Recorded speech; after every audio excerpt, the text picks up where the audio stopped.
Movie start होती है और हम एक छोटी बच्ची को देखते हैं जिसके पेरेंट्स बाहर गए हुए थे। उसका नाम था साशा और उसे मैसेज के थ्रू पता चलता है कि आज वो जरा लेट आएंगे। वो अपना डिनर खुद बनाती है। डोर पर नॉक आया। ये और कोई नहीं, ये उसका फ्रेंड मार्कस था। मार्कस उसे अपने घर इनवाइट करता है। उसका नेबर भी था। साशा उसके घर जाकर मार्कस की मॉम को सूप बनाने के लिए हेल्प करती है। वो सब डिनर करते हैं और मार्कस ने अपने डैड से कुछ पैसे मांगे ताकि वो साशा के साथ बाहर जाना चाहता था। उसके फादर भी इसके लिए उसे मना नहीं करते क्योंकि क्यूट सी लव स्टोरी स्टार्ट हो रही थी। इसके बाद वो कई जगह पर घूमने के लिए जाते और मजे करते हैं। अब थोड़े सालों में वो बड़े हो चुके थे। उसे फिशिंग करना सिखा रहा था, तभी वहां पर मार्कस के डैड आए। उसे बताते हैं कि उसकी मॉम के एक्सीडेंट में डेथ हो गई है। इसके बाद मार्कस बहुत सैड था। साशा को उसे ऐसा देखकर बहुत बुरा लगता है। उसे बाहर लेकर जाती है और इसके बाद वो कार में गाने सुनते हैं। साशा उसके करीब आकर उसे किस कर लेती है। इसके बाद उसने उसे सॉरी कहा। मार्कस को अच्छा लगा था और वो भी उसे किस कर लेता है। इसके बाद वो दोनों कार में इंटीमेट हो जाते हैं। बाद में वो बर्गर खाने के लिए गए। मार्कस साशा के हाथ पर हाथ रखता है और इस बात पर वो चिढ़ गई। मार्कस ने साशा से कहा कि वो कॉलेज नहीं जाने वाला। साशा कहती कि तुम तुम्हारी मदर की वजह से दुखी हो, इसी वजह से ये सब कह रही हो। मार्कस कहता कि वो मेरी मॉम थी, तुम्हारी नहीं, तुम ये सब समझ नहीं सकती। साशा भी उनसे क्लोज थे, इस वजह से उसे बुरा लगता है। गुस्से में यहाँ से चली जाती है और उसे कहती कि फिर से मुझे मिलना मत। इसके बाद कुछ टाइम गुजर चुका था। हम साशा को देखते हैं और वो एक सेलिब्रिटी शेफ बन चुकी थी। उसकी एंगेजमेंट एक ब्रैंडन नाम के बिजनेसमैन से हुई थी। वो अलग अलग रेस्टोरेंट्स मैनेज करता था। तो वो दोनों एक इवेंट में गए और सब लोग उनकी इंटरव्यू ले रहे थे। वो बहुत ही ज्यादा फेमस थे। पैरेलल में हम मार्कस को देखते हैं जो एक नॉर्मल आदमी की तरह अपनी लाइफ जी रहा था। अपनी मदर के डेथ के बाद से वो अब भी अपने फादर के साथ ही रह रहा था। गाड़ी में साशा ब्रैंडन को एक फ्लावर दिखा रही थी। उसे कहती कि हमारी वेडिंग डेकोरेशन के लिए ये फ्लावर कैसा रहेगा। ब्रैंडन उसे यहाँ पर कह देता है कि हमें शादी पोस्टपोन करनी पड़ेगी। उसे इंडिया से एक ऑफर आया था और इसी वजह से उसे वो कंप्लीट करने के लिए जाना पड़ेगा। उसे शादी तो करना चाहता है पर सिर्फ अभी नहीं, 6 मंथ्स के लिए अब उसे जाना पड़ेगा। साशा को भी अपने काम के लिए सैन फ्रांसिस्को जाना था, तो फिर वो मान जाती है। ब्रैंडन को लग रहा था कि 6 मंथ्स के लिए उन्हें अलग लोगों को ट्राई करके देखना चाहिए, यानी कि डेट्स पर जाना चाहिए। साशा को इस बात से बुरा लगता है पर फिर भी ये ट्राई करने के लिए वो रेडी थी। वो बेचारी अकेली रोने लग जाती है। ये सब बातें वो अपने फ्रेंड को बता रही थी। शेफ किचन में आई तो उसे देखकर रोना बंद कर देती है। शेफ उसे कहती कि कभी भी किसी से प्यार मत करना। नेक्स्ट सीन में साशा अपनी फ्रेंड वेरोनिका के साथ सैन फ्रांसिस्को में शिफ्ट हो जाती है। वो यहाँ पर अपना रेस्टोरेंट ओपन करने वाली थी। यहाँ मार्कस और उसके डैड साशा के घर पर इलेक्ट्रिशियन का काम करने के लिए आते हैं। मार्कस के डैड मिस्टर किम ने वेरोनिका को देखा और उसे वो पहचान लेते हैं और उससे बात करने लग गए। मार्कस भी वहाँ पर आता है और वेरोनिका को देखकर सरप्राइज था। इसके बाद मार्कस साशा से मिलता है। बहुत सालों बाद मिल रहे थे, इस वजह से मार्कस थोड़ा सा नर्वस था। वो थोड़ी सी बातें करते हैं और वहाँ पर मार्कस के डैड भी आ गए। उन्होंने साशा को उसके होने वाले हस्बैंड की एज पूछी।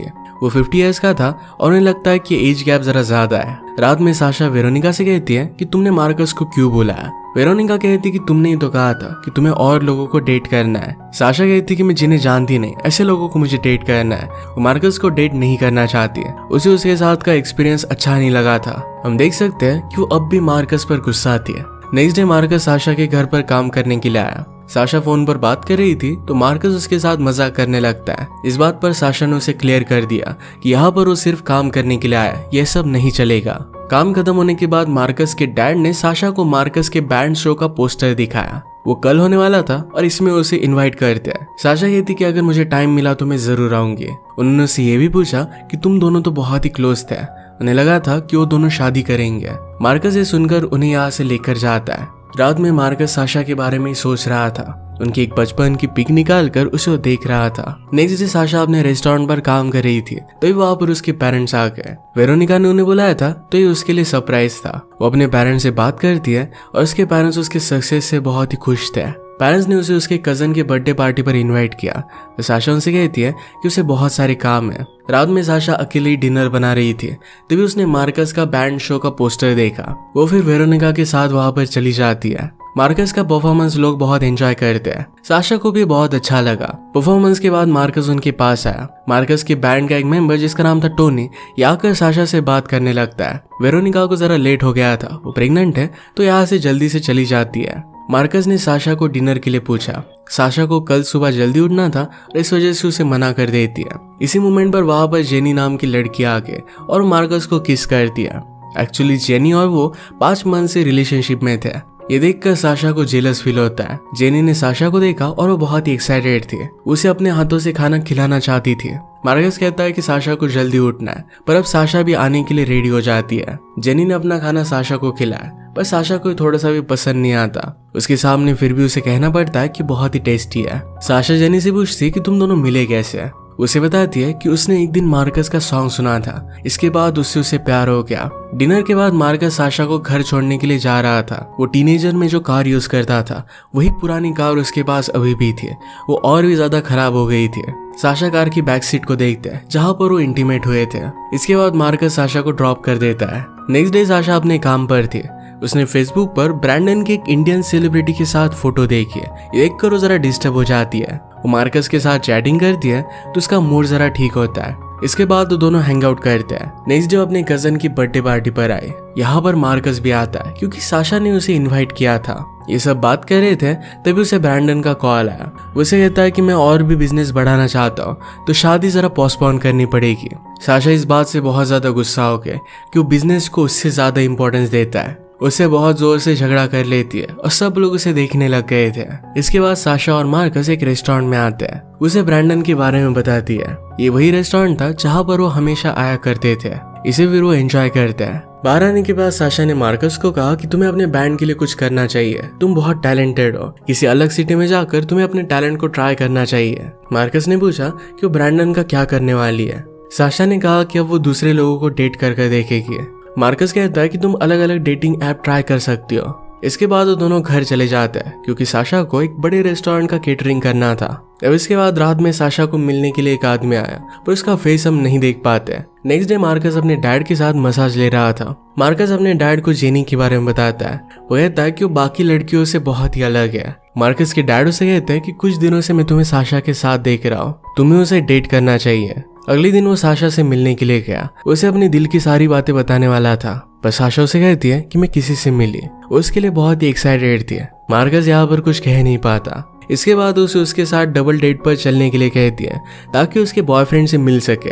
रात में सब लोग उसके बॉयफ्रेंड का वेट कर रहे थे और ये बॉयफ्रेंड और कोई नहीं तो कियानो रीव्स था। उन्होंने जॉन विक का कैरेक्टर प्ले किया था। अब सब लोग उसे वहां पर देखकर सरप्राइज हो जाते हैं। वो आकर फिर डायरेक्टली साशा को किस कर लेता है। इसके बाद सब लोग डिनर करने लग गए और वो बहुत ही अजीबोगरीब डिशेस मंगवाते हैं। मार्कस को कियानो पसंद नहीं आता क्योंकि वो कभी भी उसकी बराबरी कर नहीं सकता। कियानो यहाँ पर उसे थोड़ा सा नीचा दिखाने की कोशिश कर रहा था। इस बात से मार्कस को बुरा लगता है तो साशा उससे कहती है कि कियानो उसे नीचा नहीं दिखाना चाहता, वो सिर्फ इस तरीके से ही बात करता है। कियानो ने कहा कि क्यों ना हम सब लोग मिलकर हमारे होटल पर जाए। उसके होटल पर जाते हैं जो मैग्निफिसेंट था। यहाँ पर आइस ब्रेकर नाम का गेम खेलते हैं। ये ट्रूथ और डेयर जैसा ही होता है, पर इसमें चीट निकलती है। चीट में जो क्वेश्चन निकलता है इस पर उन्हें ऑनेस्टली एक एक कर आंसर देना पड़ेगा। ये गेम स्टार्ट होता है और पहले चीट में बचपन के क्रश के बारे में बताने के लिए लिखा हुआ था। साशा रिवील करती है कि उसे बचपन से मार्कस पर क्रश था। ये सुनकर मार्कस उसे कहता है कि तुमने मुझे पहले क्यों नहीं बताया। वो कहती कि वो बचपन की बात है, अब वो पूरी तरीके से चेंज हो चुकी है। अब यहाँ जैसे जैसे गेम आगे बढ़ता है वैसे वैसे मार्कस और भी इरिटेट होने लग गया। उसे गुस्सा आ गया और गेम खेलने से मना कर देता है। कियानो फिर उसे एक डेयर देता है, कहता है कि तुम्हें एक चैलेंज करना पड़ेगा। मार्कस उसे पहले डेयर देता है कि फ्लावर पॉट से वो अपने सर पर तोड़ दे। कियानो सचमुच में ऐसा कर देता है। इसके बाद कियानो ने उसे डेयर दी कि उसे पंच करे। मार्कस ने एक्चुअल में उसे पंच कर दिया और इसके बाद उन दोनों में फाइट हो जाती है। ये सब देखकर साशा उसे अपने साथ लेकर जाती है। उनके साथ आज जेनी नहीं आना चाहती है। वो कियानो को बहुत लाइक करती है और इसी के साथ रात बिताना चाहती थी। इसी वजह से मार्कस के साथ उसकी रिलेशनशिप टूट जाती है। गाड़ी में मार्कस और साशा भी झगड़ने लग गए। मार्कस उसे किस कर लेता है। मार्कस कहता है कि मुझे पता नहीं कि मुझे क्या हो गया था। साशा ने भी उसे किस कर लिया। इसके बाद वो दोनों घर जाकर इंटीमेट हो जाते हैं। नेक्स्ट सीन में मार्कस का बैंड परफॉर्मेंस था। साशा भी इसे एंजॉय करती है। एक्साइटेड होकर अपने आसपास की लड़कियों को कहती है कि वो उसका बॉयफ्रेंड है। वो एक दूसरे के साथ बहुत ही अच्छा सा टाइम स्पेंड करते हैं। मार्कस साशा को थैंक यू कहता है कि जैसे वो पहले ही थी वैसे ही हमेशा रहने के लिए। साशा भी उसे थैंक यू कहती है, पहले जैसा उसे फील कराने के लिए। इसके बाद वो दोनों वेरोनिका की डिलीवरी पर जाते हैं। वेरोनिका को एक बेबी गर्ल हुई। इसके बाद वो मार्कस को बताती है कि वो न्यूयॉर्क में एक रेस्टोरेंट ओपन करने के लिए जा रही है। मार्कस कहता है कि मुझे लगा था कि तुम कुछ दिनों के लिए यहाँ पर रुकोगी। साशा ने कहा कि क्यों ना तुम भी मेरे साथ न्यूयॉर्क चलो, वहां पर उसके बैंड के लिए भी बहुत स्कोप रहेगा। इसके बाद वो दोनों एक पार्टी में जाते हैं जहाँ पर मार्कस एक रेन सूट ले लेता है। साशा वहाँ पर मीडिया के बीच में जरा बिजी हो जाती है। मीडिया को साशा ने अपने न्यू बॉयफ्रेंड मार्कस के बारे में बताया। मार्कस इस बात से एम्बैरस होता है क्योंकि एक नॉर्मल आदमी था। फिर से नेक्स्ट सीन में साशा उसे न्यूयॉर्क आने के लिए कहती है। मार्कस कहता है कि मेरे बैंड का एक ऑडिशन है, इस वजह से वो नहीं आ पाएगा। वो कहती है कि ऑडिशन खत्म होने के बाद वो आ सकता है। मार्कस कहता है कि न्यूयॉर्क का काम खत्म होने के बाद तुम फिर से सैन फ्रांसिस्को आ सकती हो। साशा उससे कहती है कि वो फिर से यहाँ पर नहीं आना चाहती। इस बात पर मार्कस को बुरा लगता है। उन दोनों में फिर से झगड़ा हो गया क्योंकि मार्कस अपने कंफर्ट जोन से बाहर निकलकर कुछ करना ही नहीं चाहता था। वो रियलाइज करता है कि साशा अब जरा ज्यादा ही बड़ी हो चुकी है, शायद वो उसे डिजर्व नहीं करता। साशा उसे आज के इवेंट में आने से मना कर देती है। मार्कस को कहती है कि मैं तुमसे बहुत प्यार करती हूँ और तुम्हारे साथ पूरी जिंदगी बिताना चाहती हूँ। अगर ये सब जानने के बाद भी तुम मेरे साथ न्यूयॉर्क नहीं आना चाहते तो इस बात को मैं समझ सकती हूँ। मार्कस उसे न्यूयॉर्क आने के लिए मना कर देता है। साशा को इस बात से बहुत बुरा लगा। वो कार में बहुत रोती है। मार्कस भी इन सब बातों पर बहुत सोच रहा था। अब फाइनली साशा के जाने का टाइम आ गया था। वेरोनिका साशा को मार्कस से लास्ट टाइम बात करने के लिए कहती है ताकि बाद में उसे रिग्रेट ना हो। उससे बात करने के लिए रेडी नहीं थी। नेक्स्ट सीन में मार्कस अपने घर जाता है और वहां पर अपने डैड को कैथी नाम की एक लड़की के साथ देखता है। कैथी और उसके डैड एंजॉय कर रहे थे। यहाँ मार्कस और उसके डैड अकेले में बात करते हैं। मार्कस के डैड मार्कस से पूछते हैं कि क्या साशा न्यूयॉर्क चली गई। डैड ने पूछा कि तुम उसके साथ क्यों नहीं गए। मार्कस कहता है कि अगर मैं चला जाऊंगा तो आपका ध्यान कौन रखेगा। उसके डैड कहते हैं कि तुम्हें जाना चाहिए। रही बात ध्यान रखने की तो खुद का ख्याल रख सकते हैं। नेक्स्ट सीन में मार्कस ड्रंक हो रहा था। इसके बाद मार्कस अपने फ्रेंड्स के साथ ऑडिशन देने के लिए जाता है। उनका परफॉर्मेंस मार्कस की वजह से बिगड़ गया। उसके फ्रेंड्स उससे नाराज हो गए और वहां से चले जाते हैं। इसके बाद थोड़ा सा टाइम बीत जाता है और मार्कस के बैंड को फिर से ऑडिशन देने के लिए कहते हैं। जजेस को उनका परफॉर्मेंस बहुत ही अच्छा लगा। इसके बाद मार्कस अपना खुद का एक ऑनलाइन शॉपिंग साइट ओपन करता है। वो टी शर्ट, स्पोर्ट्स की चीजें जो भी सेल कर रहा था ये बहुत ही जल्दी सेल हो रहे थे। सारी बातें मार्कस वॉइस मैसेज के थ्रू साशा को बताता है, पर साशा को कोई भी रिप्लाई नहीं आता। इसके बाद मार्कस साशा को ढूंढने के लिए उसके रेस्टोरेंट में जाता है, पर वो वहां पर नहीं थी। इसके बाद वो वेरोनिका से मिला। वेरोनिका के ऑफिस में अपने प्रोडक्ट्स देखता है जो साशा ने ऑर्डर किए थे और वो बहुत सारे थे।